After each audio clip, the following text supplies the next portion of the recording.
El 13 de diciembre de 1907, una cuadrilla del Ministerio de Agricultura hizo un descubrimiento que cambiaría la economía argentina.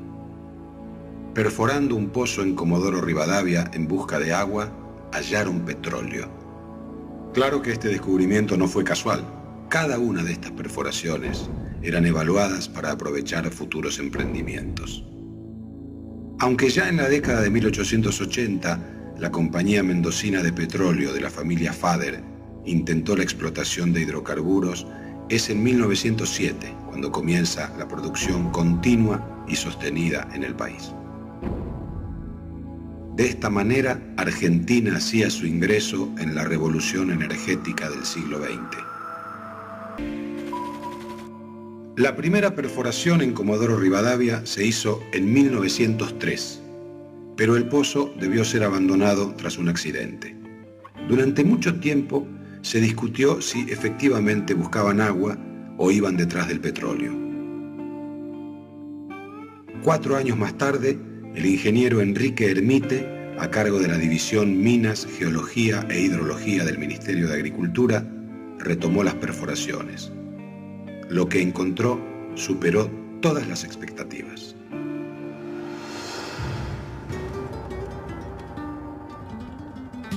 Junto con el petróleo surgirían 2 temas polémicos y de difícil solución. ¿Quién era su legítimo dueño y quién podía explotarlo? Estas preguntas fueron respondidas a lo largo de la historia de 2 maneras: a favor del Estado o a favor de las empresas privadas. La historia petrolera de la Argentina estará marcada desde sus inicios por esta tensión. Hasta 1907, el combustible esencial de la Argentina era el carbón, que se importaba principalmente desde Gran Bretaña. La posibilidad de contar con un combustible sustituto no pasó desapercibida para el gobierno, que rápidamente tomó medidas. La administración del yacimiento quedó a cargo de la Dirección de Minas, que dependía del Ministerio de Agricultura. Durante los primeros años, la producción fue muy escasa. La precariedad de los equipos, el poco presupuesto y la dureza del clima complicaban el trabajo. Desde Buenos Aires, la explotación era vista como un proyecto experimental, casi una excentricidad. Pocos eran conscientes de que estaban construyendo lo que sería la primera empresa petrolera estatal del mundo.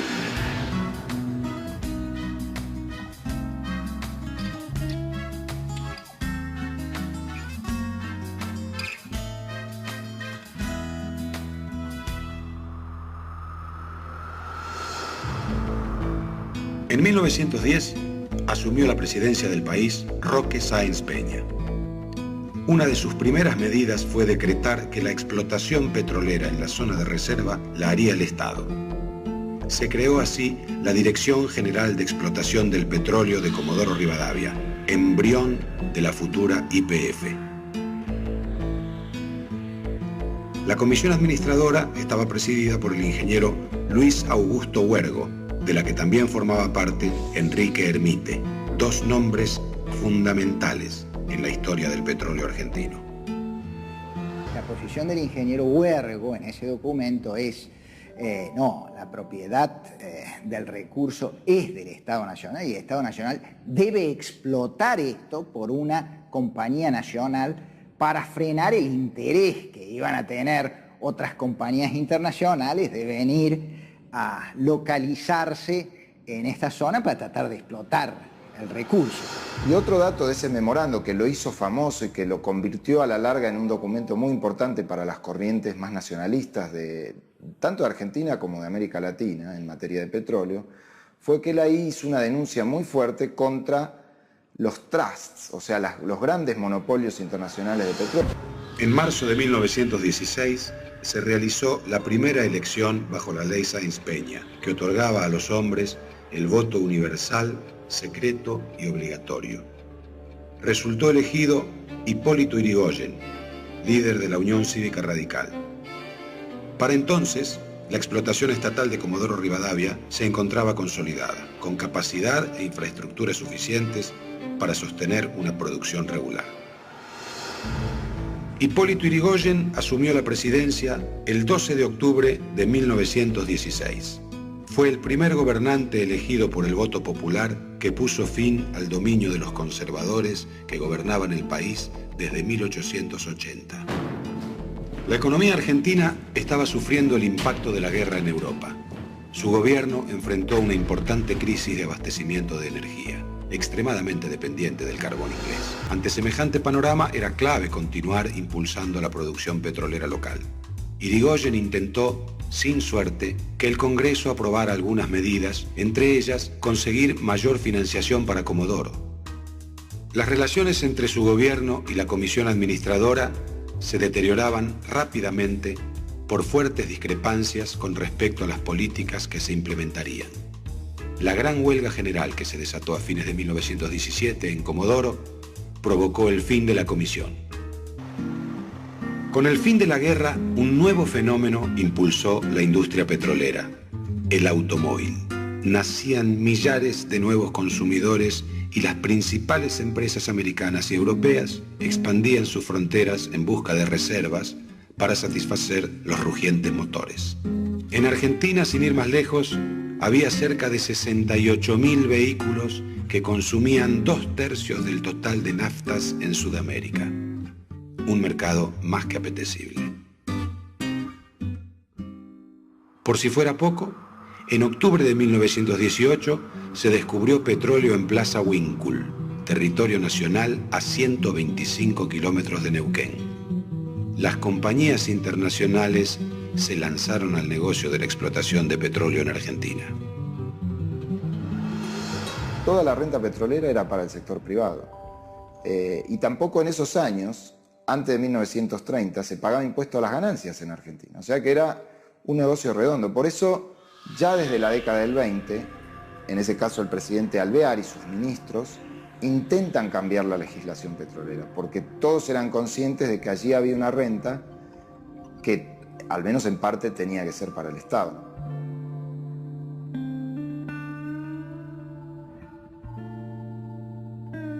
A pesar de todo, la explotación estatal disfrutaba del alza de los precios internacionales que se dispararon luego de la Primera Guerra Mundial.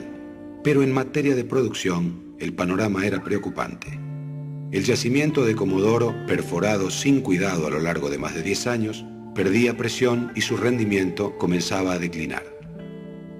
Era necesario perforar más pozos para mantener los niveles de producción.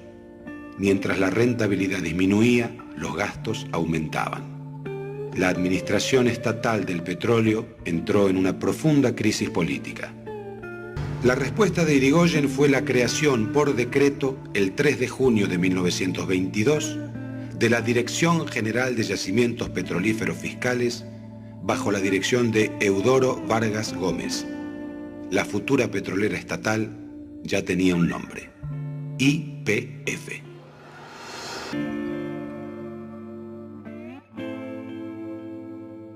Yrigoyen terminó su mandato presidencial con un panorama complicado. La producción de los pozos declinaba, pero continuaban otorgándose permisos de exploración, que terminaban usufructuando compañías extranjeras. YPF no estaba aún consolidada, y la gran renta petrolera quedaba en manos de las transnacionales. Alvear sorprendería a todos.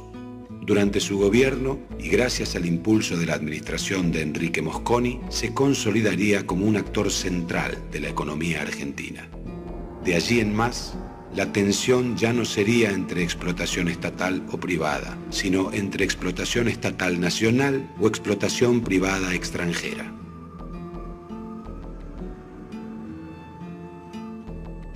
Hijo de un ingeniero italiano que llegó al país contratado para la construcción de los ferrocarriles, en 1920 Mosconi se hizo cargo del servicio aeronáutico del ejército. En esa función se enfrentó por primera vez con el poder de los trusts petroleros. Huico, la empresa que vendía los productos de la Standard Oil, se negó a venderle combustible si no era mediante un pago al contado. En ese momento Mosconi tomó una decisión que cambiaría su historia y la del petróleo argentino. Allí, En el mismo escritorio me propuse, juramentándome conmigo mismo, cooperar por todos los medios legales a romper los trusts.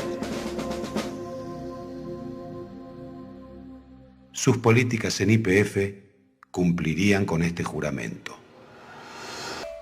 En los primeros años de la gestión de Mosconi, la producción creció a un ritmo del 21% anual. Aquel ansiado anhelo de autoabastecimiento de combustible parecía estar cada vez más cerca. A mediados de los años 20, YPF dio un paso fundamental en la historia del petróleo argentino. Construyó su primera refinería.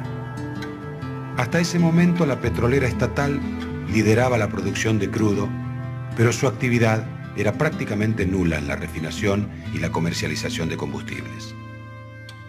La mayor parte de las ganancias de este negocio se las llevaban las multinacionales extranjeras como la Standard Oil y la Shell, que dominaban el mercado de las naftas y el queroseno. Actividad en la que la empresa estatal prácticamente no participaba. Las compañías privadas, que en muchos casos utilizaban el petróleo extraído en el país, se opusieron a la nueva refinería estatal. En la medida en que YPF ingresara al mercado del refinamiento y la venta al público, sus intereses se verían atacados. Con la construcción de la refinería, YPF podía participar en todas las fases de la comercialización del petróleo. Dejó de vender crudo a otros refinadores y empezó a comercializar sus propios productos. En abril de 1928, Irigoyen fue elegido presidente por segunda vez. Un año más tarde, llegarían malas noticias del exterior. Una brutal caída en la bolsa de Nueva York haría tambalear a la economía mundial. A partir de la crisis financiera, el modelo agroexportador que había ubicado a la Argentina entre los primeros países proveedores de materia prima del mundo entraría en un periodo de decadencia. Como si fuera poco, la situación política del presidente se agravaba. Con casi 80 años, el caudillo radical ya no era el mismo, y la situación de la Argentina y el mundo eran muy diferentes a los de los años de su primera presidencia.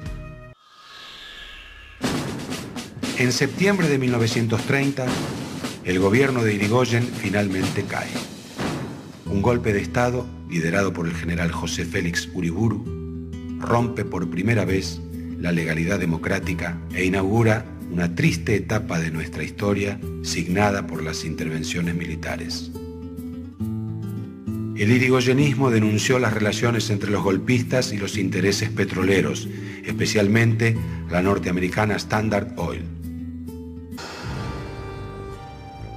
Mosconi fue una de las primeras víctimas políticas del gobierno de Uriburu. Se le inició un sumario por la supuesta aplicación indebida de fondos de YPF y después fue enviado a Europa en misión profesional. En el verano de 1932, Agustín Pedro Justo fue electo presidente. Terminaba así la dictadura del general Uriburu y comenzaba la era del fraude patriótico. Es la llamada década infame. A poco de asumir, el presidente Justo designó al ingeniero Ricardo Silveira para que se desempeñara al frente de YPF. Silveira ocuparía el cargo durante 11 años. Continuaría la obra de Mosconi, fortaleciendo la política petrolera estatal en un contexto de crisis económica mundial. El crecimiento fue explosivo. En 1938 se descubrió en Tupungato un gran yacimiento. Un año después se sumó el hallazgo de petróleo en Lunlunta. Para fines de la década de los 30, la empresa empleaba a casi 1000 personas solo en Mendoza. En 1941, la provincia generaba el 24% de la producción de YPF. Los hallazgos en Mendoza serían la clave de la consolidación de la empresa estatal durante los años 30. Silveira impulsó contratos similares con Santa Fe, San Juan, Jujuy, San Luis y Córdoba. Se hicieron estudios geológicos, pero no tuvieron éxito.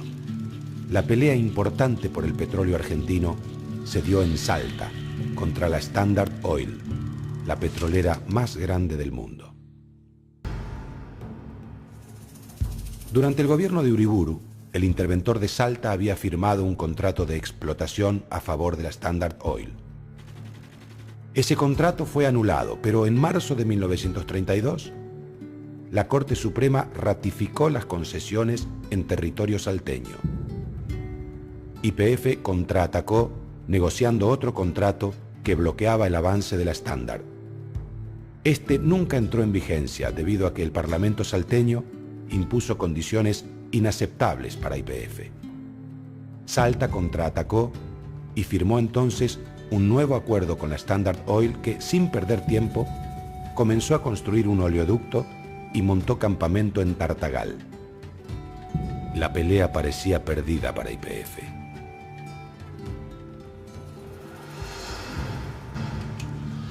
La Standard pretendía extraer el petróleo boliviano, un país que por entonces casi no tenía mercado interno de hidrocarburos, y comercializarlo en la Argentina a través del oleoducto salteño. Sin embargo, esto iba en contra de los intereses británicos del Pacto Roca-Runciman. Por este acuerdo, la Argentina se había comprometido a comprar a Gran Bretaña la totalidad del carbón que consumía. Aumentar la producción de petróleo, por más que fuera extraído en otro país, iba en contra de los intereses británicos que establecía el tratado. En consecuencia, Argentina le prohibió a la Standard transportar el petróleo boliviano a través de Salta. El presidente Justo tomó entonces una medida que determinaría el dominio de la estatal en los años siguientes. Le entregó a YPF el control de las importaciones de petróleo. Fue un éxito. En 6 años, YPF pasó a controlar el 48% del mercado, un golpe durísimo para las multinacionales. Luego de 10 años de disputa, la Standard Oil firmó un convenio para abandonar el país el último día de 1936. Vendía todos sus activos locales a YPF y sus empleados pasaban a la estatal. Además, se comprometía a no reingresar en el mercado por 15 años. El acuerdo incluía una cláusula que afirmaba que debía ser ratificado antes del mes por el presidente y el Congreso. Cuando esto finalmente se hizo, el 21 de enero de 1937, ya era tarde.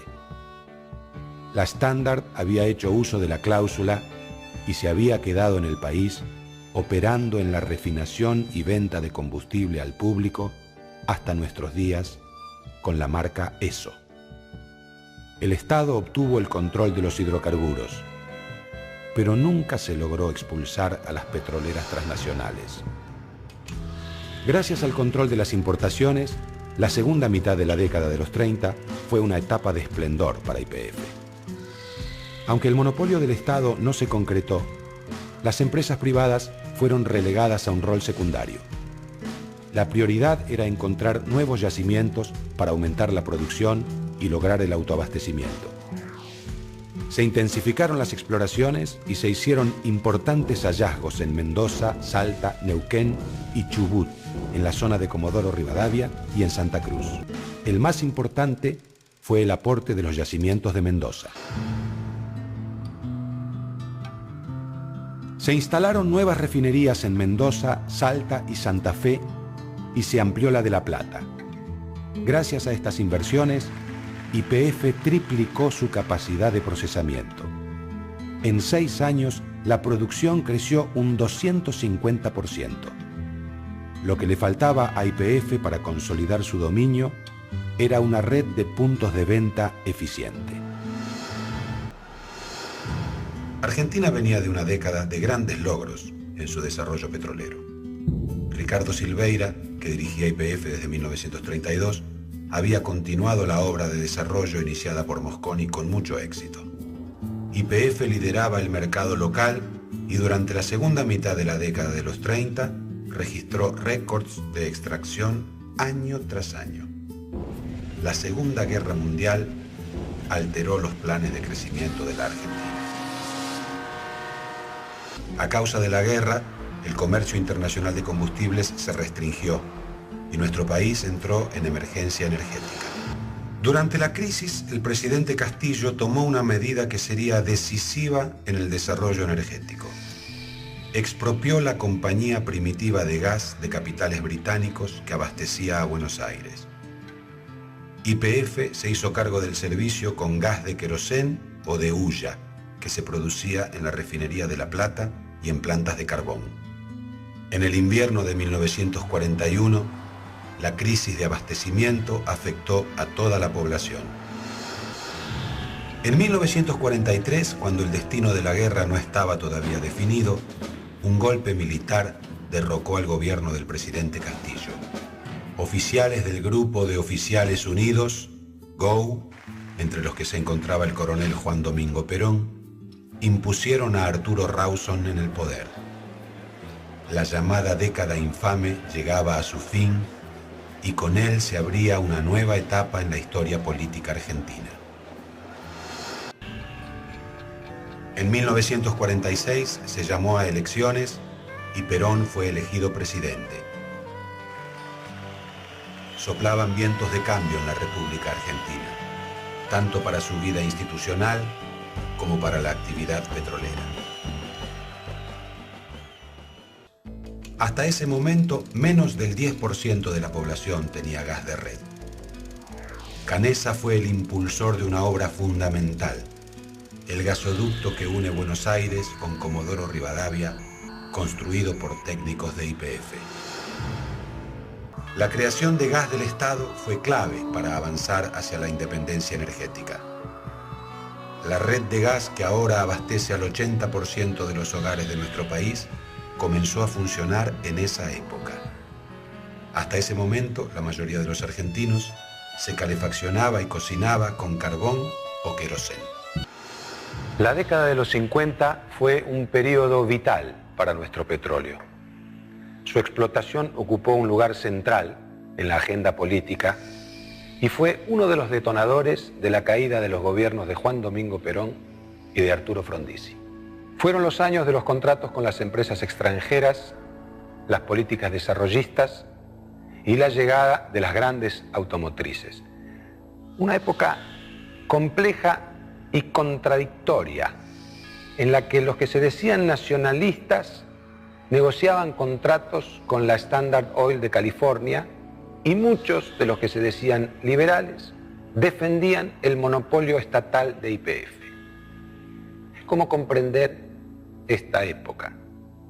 ¿Cuál fue el resultado para el país de estas políticas? Después de una serie de intentos de crear una empresa de capitales mixtos llamada Petroargentina, en marzo de 1955 se hizo público que el gobierno peronista estaba negociando un contrato con la Standard Oil de California. Esta sería una de las grandes controversias de la última época del gobierno peronista. El contrato otorgaba derechos exclusivos de exploración y producción en una extensa área de 49.800 kilómetros cuadrados en Santa Cruz durante un plazo de 40 años. La compañía, a su vez, se comprometía a invertir en exploración durante los primeros 4 años. El contrato con la California fue uno de los detonantes de la ofensiva política contra Perón. El 16 de junio de 1955, una escuadra de aviones de la Marina de Guerra bombardeó la Casa Rosada con la intención de derrocarlo. Este hecho impidió la ratificación del acuerdo. Perón incorporó modificaciones en los puntos más cuestionados, pero continuó con las negociaciones con la California. A la hora del balance, la gestión petrolera de la Revolución Libertadora fue pobre. No logró reactivar la industria a través de YPF y el incremento de los ingresos de la empresa estatal causado por los aumentos de precios de los combustibles se licuó con la inflación, que fue muy alta durante el periodo. En 1958, la Revolución Libertadora llamó a elecciones. Fue electo presidente el radical Arturo Frondizi con el apoyo del peronismo proscripto. Su programa petrolero fue uno de los pilares de la plataforma electoral. Si bien su figura había crecido con las críticas al régimen peronista, sus políticas no serían muy diferentes. Para acelerar la producción en sus propios yacimientos, YPF firmó además con 3 compañías extranjeras. Los contratos preveían la perforación de 2.100 pozos en la zona de Comodoro Rivadavia. La estrategia produjo un aumento inmediato de la actividad. En 1960 había 102 equipos de perforación en Argentina, cifra solo superada por Canadá y por Estados Unidos. La producción aumentó de 5.6 millones de metros cúbicos en 1958 a 15.6 millones en 1962. Por primera vez, la meta histórica del autoabastecimiento se había alcanzado. Pero estos éxitos no fueron suficientes. La oposición y los sindicatos se opusieron a la política de contratos directos sin licitación, y Frondizi fue acusado de traicionar sus promesas de campaña. En marzo de 1962, el gobierno fue derrocado por un nuevo golpe militar. A partir de entonces, la historia del petróleo argentino tomaría un sinuoso camino signado por el deterioro de YPF y por un predominio ascendente del capital privado.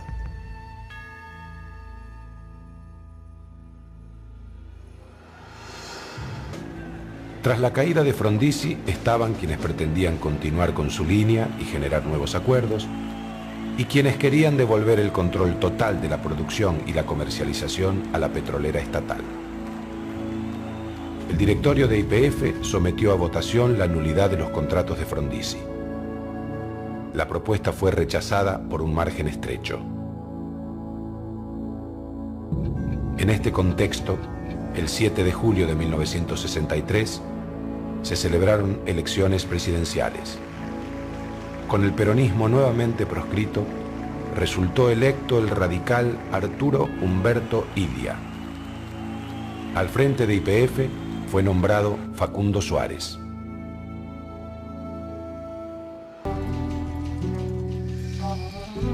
A poco de asumir, Ilia declaró los contratos nulos de nulidad absoluta por decreto. Todas las actividades de las empresas privadas quedaron en manos de YPF. Durante el gobierno de Ilia, la actividad petrolífera decayó dramáticamente. A mediados de 1970, como consecuencia de una gran crisis social y política, Onganía fue reemplazado por otro militar, el general Roberto Levingston. Al frente del Ministerio de Economía fue nombrado Aldo Ferrer, un economista de orientación desarrollista. La política petrolera tomó un sesgo más nacionalista y dejaron de firmarse nuevos contratos con empresas privadas. Se le dio a YPF el monopolio de la importación de crudo, una medida que había resultado eficiente para controlar el mercado en los años 30. En marzo de 1973, el sucesor de Levingston, el general Alejandro Agustín Lanusse, llamó a elecciones. Luego de 17 años de proscripción, un candidato del peronismo fue electo presidente, Héctor Cámpora, quien renunció a menos de 2 meses de haber asumido y llamó nuevamente a elecciones. Finalmente, Juan Domingo Perón regresó al poder, esta vez acompañado por su esposa, María Estela Martínez de Perón, más conocida como Isabel. El gobierno peronista debió lidiar con un nuevo escenario internacional, la crisis del petróleo. El 17 de octubre de 1973, la Organización de los Países Exportadores de Petróleo Árabes anunció que no exportaría más petróleo a las naciones que habían apoyado a Israel durante la guerra del Yom Kippur. Esta medida incluía a Estados Unidos y a sus aliados de Europa Occidental. El embargo árabe llevó los precios del petróleo a las nubes e inmediatamente se produjo una recesión global. Con la muerte de Perón, en julio de 1974, el poder ejecutivo quedó en manos de su esposa Isabel. Las tensiones internas dentro del peronismo se agravaron y se desató una espiral de violencia que sumergió al país en un oscuro periodo de inestabilidad política. Paralelamente, el programa económico del gobierno peronista empezó a mostrar serias fallas. En agosto de 1974, la presidenta decretó la nacionalización de las bocas de expendio de combustibles. Esta medida asignó la totalidad del mercado a YPF y desplazó a ESSO y a Shell sin ofrecerles indemnización alguna.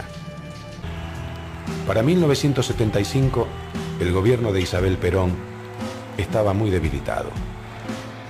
Los enfrentamientos entre las organizaciones armadas revolucionarias con la AAA y el ejército recrudecían. La inestabilidad política y económica impactaban directamente en el sector petrolero. La perforación de pozos exploratorios, que había alcanzado un máximo de 157 en 1971, cayó a 84 en 1975.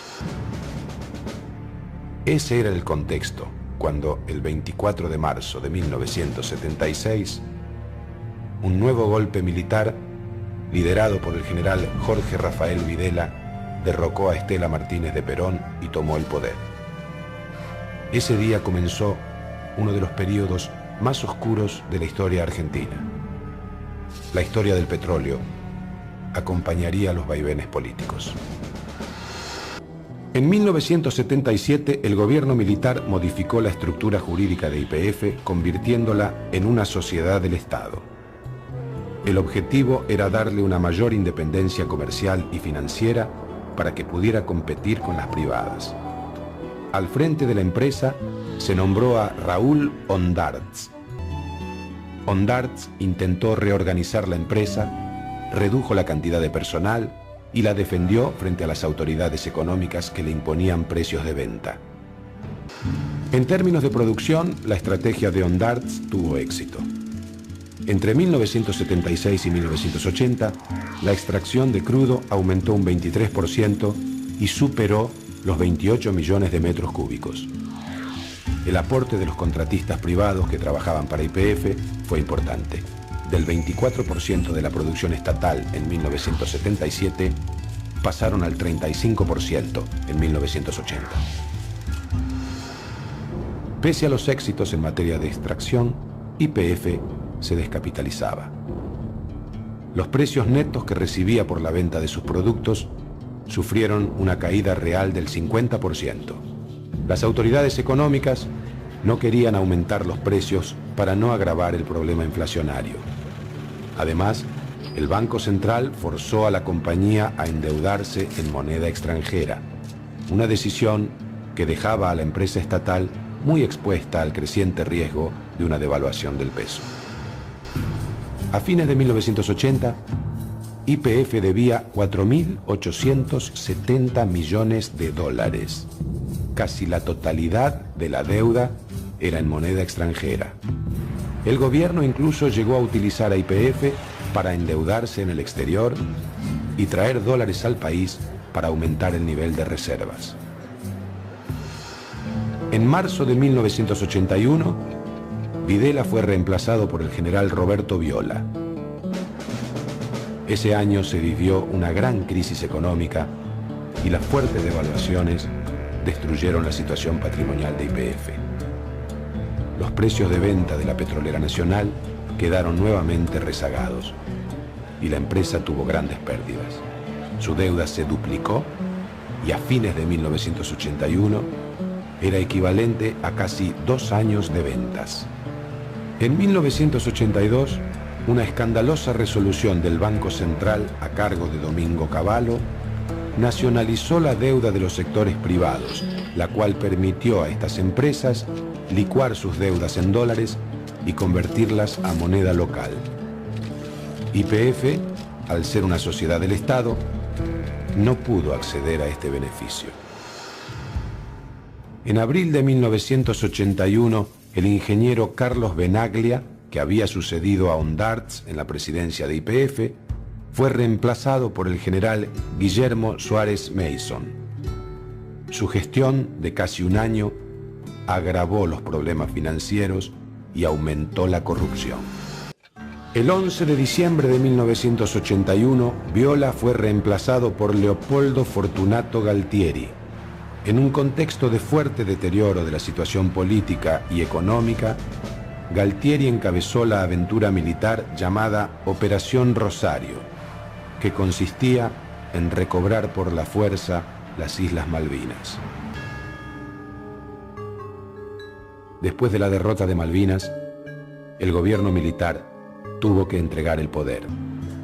Antes de retirarse, el gobierno militar, en manos del general Reinaldo Viñone, aprobó una polémica renegociación de los contratos de explotación firmados años antes. Las empresas no habían cumplido los objetivos de producción y las fuertes devaluaciones habían afectado seriamente su rentabilidad. Una vez más, la renegociación de los contratos favoreció a las empresas privadas y perjudicó a YPF. Paradójicamente, el final del gobierno militar encontraba la industria prácticamente autoabastecida en materia de petróleo. Esto no se debía a aumentos de la producción, sino a un estancamiento en el consumo, resultado del pobre desarrollo económico del país. El 10 de diciembre de 1983, Raúl Ricardo Alfonsín asumió la presidencia de la nación. Su gestión petrolera estuvo fuertemente condicionada por la crítica situación económica heredada de la dictadura. Para revertir las tendencias negativas de la producción y de las reservas, en 1985, el gobierno decidió incorporar al capital privado. El presidente Alfonsín realizó un viaje a los Estados Unidos. En Houston, corazón de la industria petrolera norteamericana, se reunió con cerca de 50 ejecutivos de las principales compañías.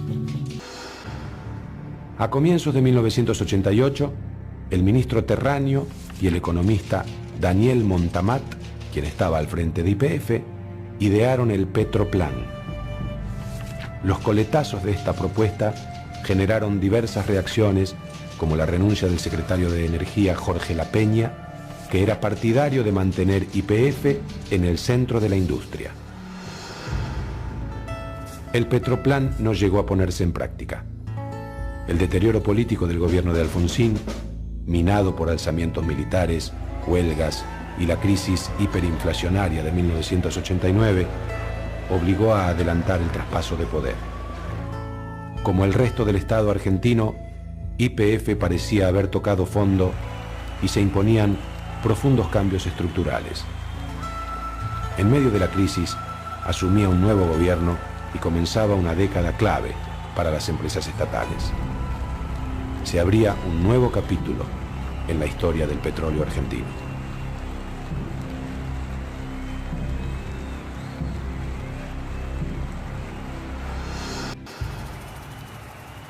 El 8 de julio de 1989, Carlos Saúl Menem asumía la presidencia de la nación. El país sufría una grave crisis inflacionaria y el traspaso del poder se tuvo que adelantar. El nuevo presidente encaró un profundo programa de reforma económica orientado a la desregulación, privatización y apertura de los mercados de bienes y servicios. Para darle más margen de maniobra al gobierno de Menem, el Congreso sancionó las leyes de emergencia económica y reforma del Estado. El sector petrolero y fundamentalmente YPF sentirían directamente el impacto de estas medidas. Todo el proceso estuvo salpicado de sospechas de corrupción y favoritismo. YPF era la dueña original de las áreas, pero mantuvo solo el 11% de la superficie. Así comenzó el proceso de desguace de la petrolera estatal. En 1991 se puso en marcha el Plan Argentina, orientado a la exploración que establecía el acceso a las áreas con potencial petrolero en igualdad de condiciones para todas las empresas. YPF no tenía ningún privilegio frente a las privadas. Todo el territorio en continente y en la plataforma submarina se pasó a licitar cada 2 meses. La empresa que ofrecía un compromiso de inversión mayor recibía un permiso para explorar la zona por 2 o 3 años. En el caso de producirse un descubrimiento, el inversor recibía una concesión de explotación por 25 años que se podía extender otros 10. Estaban obligados a pagar regalías por el 12% de lo que producían. De esta manera YPF perdía todas las ventajas y privilegios que la habían hecho una empresa líder y se preparaba el terreno para su total privatización. El proceso de privatización se inició a mediados de 1990 con la llegada de José Estensoro a la presidencia de YPF. A los pocos meses, el presidente Menem, nuevamente por decreto, la convirtió en una sociedad anónima. Así se inició una reestructuración total de la empresa. En 3 años, YPF se desprendió de 3 refinerías, terminales marítimas, la flota de mar y aviones por más de $2.000 millones. También se encaró un proyecto de tercerización de servicios. La planta se redujo de 50.000 a menos de 10.000 empleados. En septiembre de 1992, una nueva ley declaró a YPF sujeta a privatización. No podemos más que felicitarnos de estos diputados que han dado el quórum, que han hecho funcionar la Cámara, pero creo que hoy es un día de júbilo, hoy es un día de festejo para la Argentina, que desde hoy el petróleo pasa a ser de las provincias, YPF pasa a ser una empresa que cotiza en bolsa, que va a tener inversión privada, y el dinero que de esto surja es de los jubilados. Miles de millones de dólares pasan del patrimonio del Estado a los jubilados. Al mismo tiempo, se transfirió el dominio de los hidrocarburos a las provincias, cumpliendo con un viejo reclamo de las jurisdicciones petroleras. La ley determinó que debían venderse no menos del 50% de las acciones, que fueron divididas en 4 categorías. Clase A, las del Estado Nacional; B, las de las provincias; C, las de los empleados; y D, las de los inversores privados. En casi todas las privatizaciones que se llevaron a cabo en los años 90, se decidió vender la mayoría accionaria y, por lo tanto, el control de la empresa a un único grupo empresario. El caso de YPF fue distinto, pero los resultados, en el largo plazo, similares. De la mano de la reestructuración liderada por Estensoro, los capitales estatales se iban alejando de YPF. La venta pública local e internacional de acciones se hizo en julio de 1993. El Estado mantuvo el 20% del total de acciones y el derecho a veto sobre determinadas decisiones, en particular sobre un cambio de control en la compañía. Los empleados mantuvieron el 10% correspondiente al programa de propiedad participada, aunque lo venderían pocos años más tarde. Algo similar ocurrió con las provincias, que recibieron una cantidad importante de las acciones para compensar deudas por regalías mal liquidadas. La excepción fue Santa Cruz, que mantuvo sus acciones hasta fines de la década. Como consecuencia de estas ventas, creció el número de acciones en manos de inversores privados, locales e internacionales. El capital accionario de YPF se extranjerizó rápidamente. En los años posteriores, YPF desplegó un proceso de expansión fuera de la Argentina. Hizo inversiones en países vecinos, Bolivia, Chile, Brasil, y adquirió una compañía estadounidense, Maxus, con activos en diversas regiones petroleras del mundo. La idea de una YPF privada argentina avanzaba, pero en 1995 José Estensoro muere en un accidente de avión, lo que significó un duro golpe para el proyecto. La otra gran empresa nacional de hidrocarburos, Gas del Estado, también fue privatizada inconstitucionalmente con el bochornoso voto del diputrucho menemista.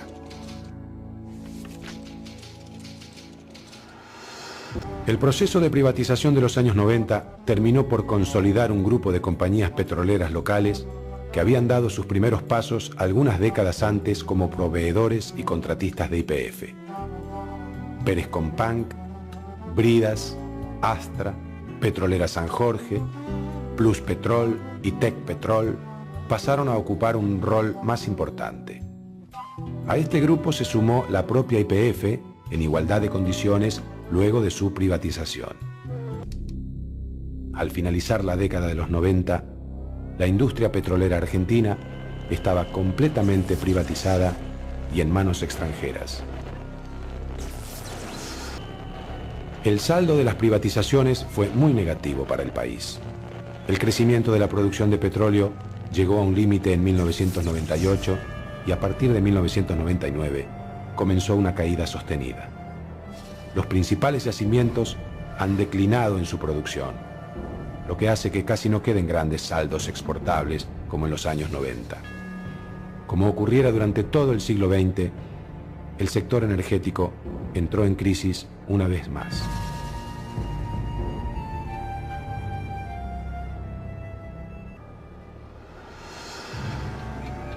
En noviembre de 2001, la Argentina sufrió la crisis económica y política más grave de su historia.